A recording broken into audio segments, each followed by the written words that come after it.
Hi YouTube. This is a video response to Katzcradul. She's been doing a great series on the evils of plastic and, better yet, alternatives to using plastic. And I just wanted to give a couple of suggestions of my own. Sorry for the glare in the background. I'm back at the beach. Yay! So I'm missing all that heat down south, but I'm sitting towards the sun and that doesn't help.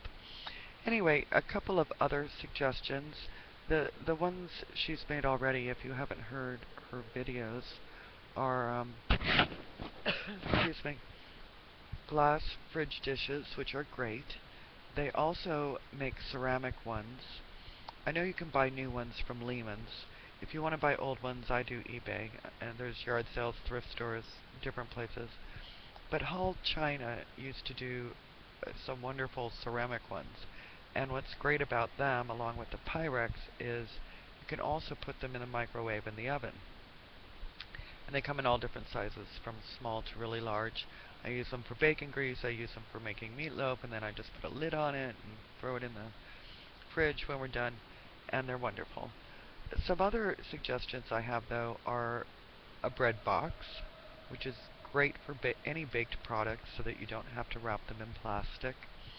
If you're afraid that they're going to go a little bit stale, put a small cup of water in with it, and that just sort of hydrates the whole bread box. If you don't have a bread box and you don't have room for it, or you don't want to buy one, you can always use a microwave oven or a Lordy, what's the one that's the oven that sits on top of a toaster oven? That's it. They work great as bread boxes also.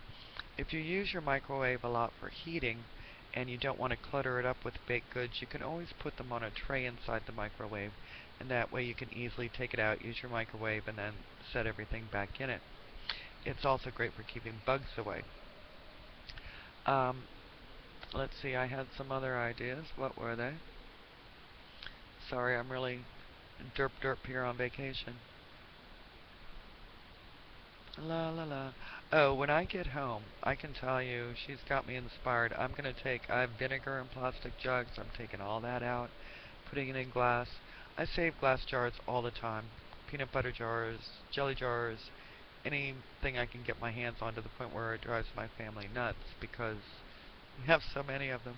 I'll have to show you someday all the jars that I have my day-to-day stores in. Gosh, I guess I'll have to make another response if I think of it.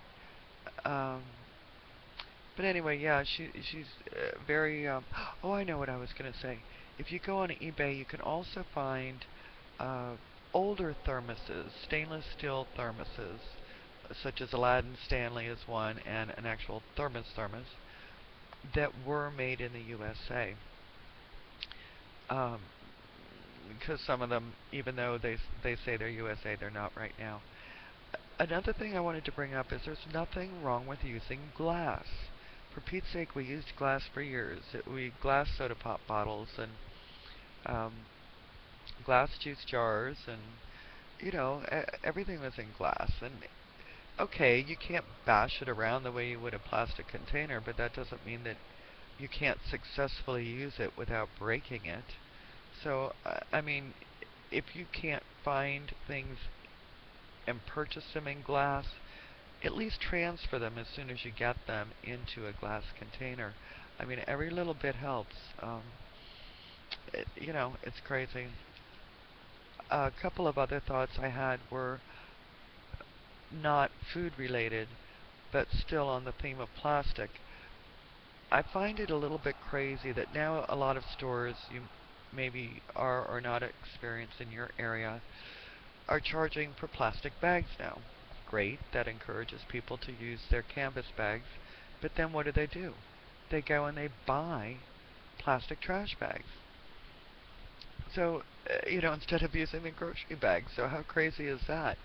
Now, I can tell you back in the day, we always had paper, so of course we lined our trash cans with paper bags. But there's nothing wrong with not lining your trash can. Back in the day, before packaging went crazy, you just had a trash can. You had your, trash bin in your house. And when you emptied it out, you also rinsed it out. Now, what I also do is I sprinkle baking soda in the bottom of it. That helps clean it out and it helps any odors that might accumulate as you're filling it.